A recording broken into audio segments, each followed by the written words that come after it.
Hello all, எல்லாருக்கும் வணக்கம். இன்றைக்கி நம்ம பார்க்க போகிறது வந்து ஒரு ஹெல்த்தியான குருமா ரெசிபி, பிளாக் பீன்ஸ் குருமா.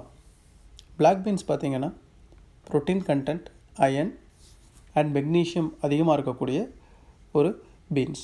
எப்படி செய்கிறதுன்னு பார்க்கலாம். இதுக்கு வந்து பிளாக் பீன்ஸ் வந்து ஒரு 200 கிராம் எடுத்துகிட்டு அதை நல்லா ஓவர் நைட் ஊற வச்சுட்டு, அந்த ஊற வச்ச தண்ணியவே தான் அதுலேயே அப்படியே ப்ரெஷர் குக்கரில் சேர்த்துருங்க. சேர்த்துட்டு தேவையான அளவு உப்பு சேர்த்துக்கலாம். உங்களுக்கு எக்ஸ்ட்ரா இன்னும் கொஞ்சம் தண்ணி வேணும்னா நீங்கள் சேர்த்துக்கலாம். சேர்த்துட்டு ப்ரெஷர் குக்கரில் 3 விசில் விட்டு அந்த பீன்ஸ் எடுத்து வச்சுருங்க.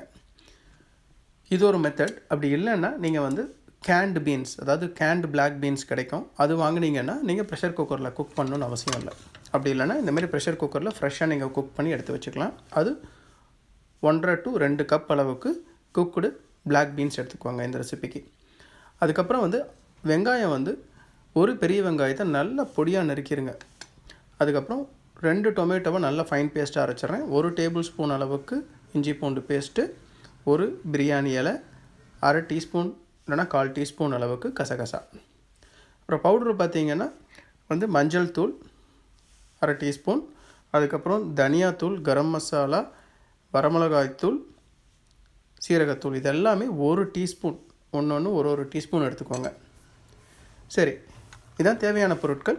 இப்போ ஒரு பாத்திரத்தை எடுத்துகிட்டு அதில் 2 டேபிள் ஸ்பூன் அளவுக்கு எண்ணெய் சேர்த்துக்கோங்க.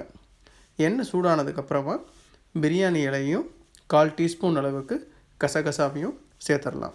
அதுக்கப்புறம் பொடியாக நறுக்கி வச்சுருந்த பெரிய வெங்காயத்தை சேர்த்துக்கலாங்க. நீங்கள் பெரிய வெங்காயம் வந்து பொடியாகவும் நறுக்கிக்கலாம், அப்படி இல்லைன்னா நீங்கள் ஃபைன் பேஸ்ட்டாக அரைச்சும் சேர்த்துக்கலாம். பேஸ்ட்டாக அரைச்சி சேர்த்திங்க அப்படின்னா குக்கிங் டைம் அதிகமாகும்.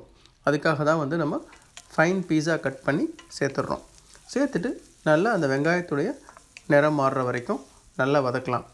ஒரு நிமிஷம் வரைக்கும் நல்லா வதக்கிட்டு அதுக்கப்புறமா இஞ்சி பூண்டு பேஸ்ட் வந்து இந்த ரெசிபிக்கு இந்த அளவுக்கு வந்து நான் 1 டேபிள் ஸ்பூன் அளவுக்கு இஞ்சி பூண்டு பேஸ்ட் சேர்க்குறேன். இஞ்சி பூண்டு பேஸ்ட்டுடைய பச்சை வாசனை போகிற வரைக்கும் வதக்கினதுக்கப்புறமா தக்காளி வந்து 2 பெரிய தக்காளி எடுத்து நல்லா மிக்சியில் அரைச்சிட்றேன். கிட்டத்தட்ட வந்து பார்த்திங்கன்னா 3/4 to 1 கப் அளவுக்கு தக்காளி பேஸ்ட்டு வேணும். அதை சேர்த்துட்டு நல்லா ஒரு தடவை மிக்ஸ் பண்ணிடுங்க. மிக்ஸ் பண்ணி கொடுத்துட்டு உப்பு, இப்போ நம்ம குருமாவுக்கு தேவையான அளவு உப்பு 1 டீஸ்பூன் அளவுக்கு உப்பு சேர்த்துக்கோங்க. சேர்த்துட்டு அது வந்து நல்லா தக்காளி வந்து நல்லா வேகிறதுக்கு ஹெல்ப் பண்ணும்.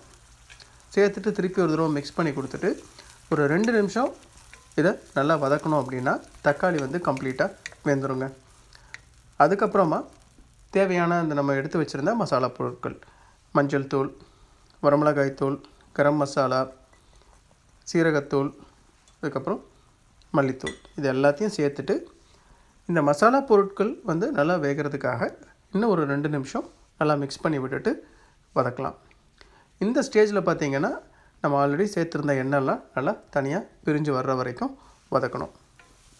ஒரு 2 to 3 நிமிஷம் ஆகும்னு வச்சுக்கோங்களேன். ஒரு வேளை உங்களுக்கு அடி பிடிக்கிற மாதிரி இருந்ததுன்னா நீங்கள் கொஞ்சம் தண்ணி சேர்த்துட்டு மிக்ஸ் பண்ணிங்கன்னா இன்னும் ஒரு 3 நிமிஷம் எக்ஸ்ட்ரா வேக வைக்கிற மாதிரி இருக்கும். ஸோ ஒரு 5 நிமிஷம் வரைக்கும் ஆகும் உங்களுக்கு எண்ணெயெல்லாம் தனியாக பிரிஞ்சு வர்றதுக்கு. சரி பாருங்கள், நல்லா எண்ணெயெல்லாம் தனியாக பிரிஞ்சு வர ஆரம்பிச்சிருச்சு. இந்த ஸ்டேஜில் வந்து நம்ம ஆல்ரெடி குக் பண்ணி எடுத்து வச்சுருந்த பிளாக் பீன்ஸை சேர்த்துடலாம். 1.5 கப் to 2 கப் அளவுக்கு குக்கானது அந்த பிளாக் பீன்ஸை வந்து இப்போ சேர்த்துட்றோம். நம்ம ப்ரெஷர் குக் பண்ணியிருக்கோம், அப்படி இல்லைனா கேண்ட் பீன்ஸாகவும் நீங்கள் சேர்த்துக்கலாம். சேர்த்துட்டு இதை நல்லா மிக்ஸ் பண்ணிவிட்டு ஒரு 2 நிமிஷம் இந்த மசாலா பொருட்கள் கூட நல்லா குக் ஆகட்டும். அதுக்கப்புறம் வந்து நம்ம தேவையான அளவு தண்ணி அட்ஜஸ்ட் பண்ணிக்கலாம். தண்ணியோட அளவு பார்த்திங்க அப்படின்னா ஒரு கப் அளவுக்கு சேர்த்துக்கோங்க. உங்களுக்கு நல்ல குருமா இன்னும் கொஞ்சம் நிறையா வேணும் அப்படின்னு நினச்சிங்கன்னா 2 கப் அளவுக்கு தண்ணி சேர்த்துக்கலாம். தண்ணி சேர்த்துட்டு இதை நல்லா திருப்பி கொதி வர விடலாம். கொதி வந்ததுக்கப்புறமா 2 நிமிஷம் குக் பண்ணணும். நல்லா கொதிக்க ஆரம்பிச்சிருச்சு. நீங்கள் என்ன பண்ணலான்னா இன்னொரு 2 நிமிஷம் குக் பண்ணிவிட்டு அப்படியே அந்த பிளாக் பீன்ஸ் குருமாவை நீங்கள் அப்படியே சாப்பிட்டீங்கனாலும் அட்டகாசமாக இருக்கும். இப்போ பார்த்திங்கன்னா குருமா ரெடி ஆயிடுச்சு.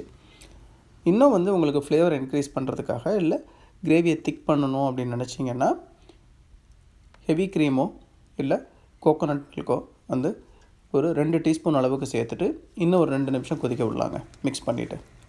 இது வந்து ஒரு எக்ஸ்ட்ரா ஒரு ஃப்ளேவரும் கொடுக்கும். நல்லா குருமா வந்து நல்லா திக்காக ரெஸ்டாரண்ட்டில் கொடுக்குற மாதிரி வரும். சரி, அதை மிக்ஸ் பண்ணிவிட்டு பாருங்கள், இன்னொரு 1 நிமிஷம் குக் பண்ணதுக்கப்புறம் நல்லா குருமா இறுகி வந்துருச்சு. இந்த ஸ்டேஜில் கொஞ்சமாக கசூரி மேத்தி லீவ்ஸை தூவிட்டு ஸ்டவ் ஆஃப் பண்ணிடலாம். அவ்வளோதான், ஒரு அட்டகாசமான பிளாக் பீன்ஸ் குருமா ரெடி.